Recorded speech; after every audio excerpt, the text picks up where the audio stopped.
Today is June 28th, 2025, and this is Read Through the Bible. And we had a great anniversary yesterday. Yes, we did.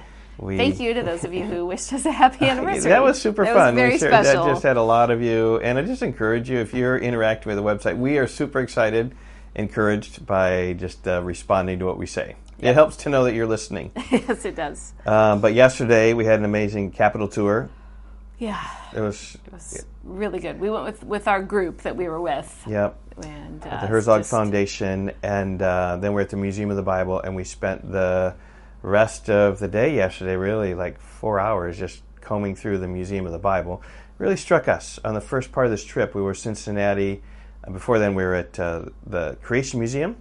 Mm-hmm. And the difference between the Creation Museum and the Museum of the Bible is just very stark. Yeah, I would say the main thing with the Creation Museum, they say it right at the beginning, is that they are showing you that the Bible is authoritative, the Bible is without error, and the Bible is divinely inspired. And the whole museum is really about showing you that, and focusing on the gospel. As opposed to the Museum of the Bible, it's just amazing Bible collection, amazing artifacts. Yeah. It's an amazing museum. But basically, it just kind of talks about the Bible, but very, very little on the gospel. Yeah. Any gospel presentation we saw was not very strong. No, very unclear. Yeah. But it's just talking about just the Bible, how it's impacted society, and how the history of the texts and things there, but it's just not focused upon just the truth of the Bible. Yeah. So anyway, would encourage you to visit. It'd be a great visit for you if you ever went. Yes, it's well worth it. Yep. For and then sure. Last night we had dinner and a boat ride and changed hotels. We're outside the city now. Right, because our free hotel with our program that we were with is done, and so we went outside of the city to find a more affordable hotel with free parking. Yep, and we'll the take hotel the room is half the price, and parking we save like $50 a day on parking. So it's a lot. Anyway, today we're going to take the Metro in, get a hop-on, hop-off bus, and just see a bunch of the sights. And if you tune in tomorrow, we'll tell you kind of what we saw. It's quite amazing. Okay, but today in our Bible reading, that's why you're here, actually, Bible reading, but we just thought you might want to hear some of the stuff that's going on with us. Okay, so we're going to read Proverbs chapter 6, 20 through 35.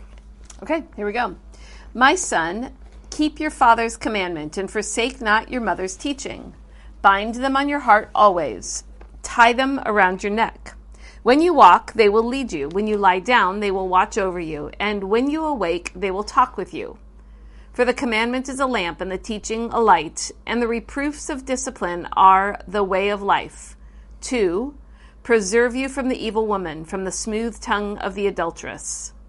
Do not desire her beauty in your heart, and do not let her capture you with her eyelashes. For the price of a prostitute is only a loaf of bread, but a married woman hunts down a precious life. Can a man carry fire next to his chest and his clothes not be burned?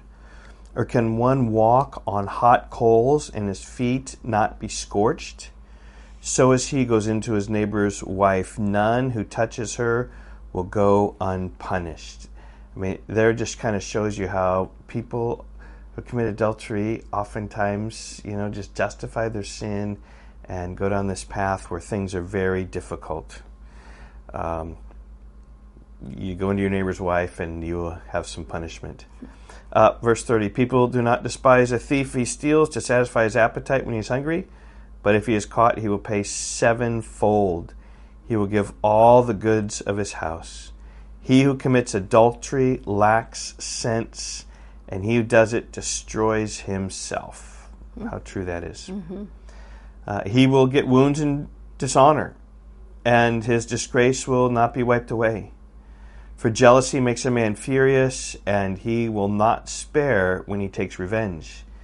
He will accept no compensation. He refuse though you multiply gifts. And, I just sense here, this is strong against adultery. It just comes down with strong condemnation.